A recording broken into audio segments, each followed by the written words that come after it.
ئێمە ڕۆژانە لە بەڕێوەبەراتی لێژنە پزیشکیەکان بۆ پشکنینی چاو بۆ ئەو کەسانەی کە مۆڵەت شخێری دەردەین یاخود مۆڵەتەکان تازە دەکەنەوە کە ڕۆژانە ژمارەی زۆر خەڵک سەردانمان دەکات زیاتر لە 300 کەس ڕۆژانە سەردانمان دەکات چ ئەوانەی مۆڵەت لە نوێ دەردەینن یاخود مۆڵەتەکانیان بەسەر چۆ نوێ دەکەنەوە.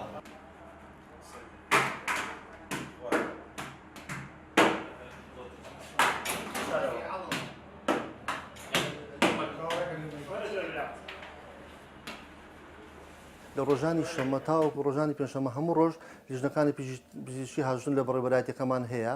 لێرە بەڕاستی داوا لە هاوڵاتیان دەکەین کەوا پزیشکێک نووسراوێک ئاراستەی نەخۆشخانەیەک دەکات سەبارەت بە پشکنینی شۆفێرەکە تاوەکو بتوانین پزیشکی پشکنی بۆ بکرێت کە بزانین چاوی کزە یان نا.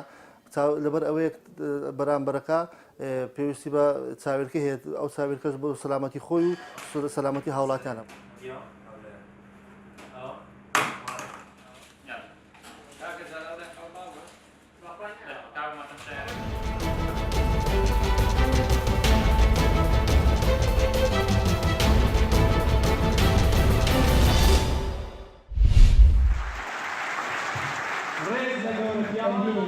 زەعیفی فەقیر وەکو من کاتانە خوداتان لێ ڕازی بێ و دەستان ماز دەکەم و زیاتر لە ناوی زانستگاکان ناسراوەیە.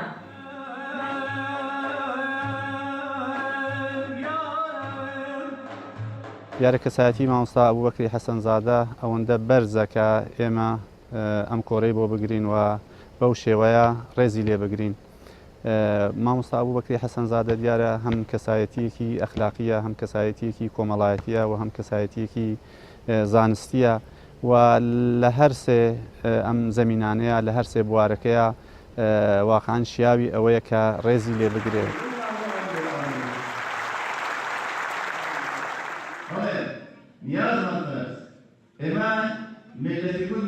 ڕۆژی ڕێزگرتن لە کەسایەتیەکی گەورە وەرگێڕی بەناوبانگ مامۆستا ئەبووبەکری حەسەن زادەیە کە کۆڕ و بەرنامەیەکمان ڕازانوەتەوە لە زانکۆی کوردستانە.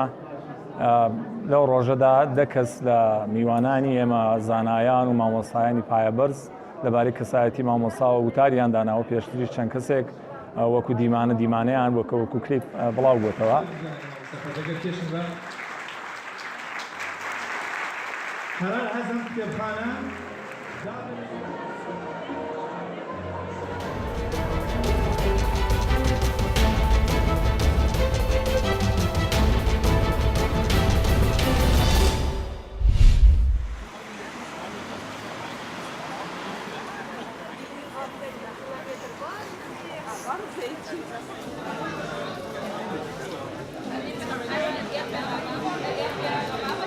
I'm head of department sales and service at Rausch Schokoladenhaus am Gendarmenmarkt, and we are one of the biggest chocolate shops in the world.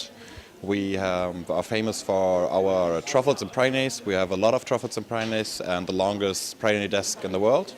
We have like 200 to 300 different kinds of truffles and pralines over the year, and also we are producing very high quality chocolates, plain chocolates and nut chocolates and everything what have to do with chocolates.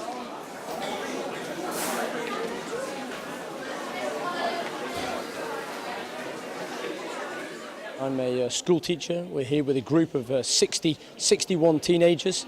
We've come to Berlin on a history trip to study the First World War and the Cold War and the Second World War. We've come to the chocolate shop. We love chocolate. I think it'll be the highlight of the kids' trip. I think we'll probably buy half the chocolate in the shop. So it's really quite exciting for us, and they've certainly enjoyed their visit. It's a whole range of truffles. I picked up some dark chocolate for myself. I think the milk chocolate, the white chocolate is very popular for the kids.